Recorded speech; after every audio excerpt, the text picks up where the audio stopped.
Спортен комплекс Младост 3 стартира с новия си проект Golden Football League, нов турнир, по време на който ще се разиграва награден фонд в размера на 3000 лева. Стартираме на 5 октомври тук, на Спортен комплекс Младост 3, а записванията са до 30 септември, до края на този месец. 16 участващи отбора, разпределени в 4 групи по 4 състава, се срещат с мачове реванши. Първите два отбора излизат на четвъртфиналите, големите битки на първото издание на Golden Football League, след което идват съответно полуфиналите и големият финал.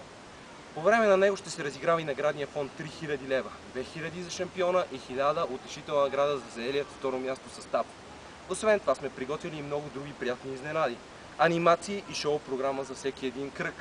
Безплатен абонамент, 6-месечен при това за заелият първо място, 3-месечен безплатен абонамент за втория състав, а за този, който вземе трета позиция, едномесечен безплатен абонамент тук на Спортен комплекс Младост 3. Така че не се колебайте, приятели, елате да се забавляваме заедно, елате за големи награди, за голямо футболно шоу. Мястото е Спортен комплекс Младост 3, сайтът sportmladost.com.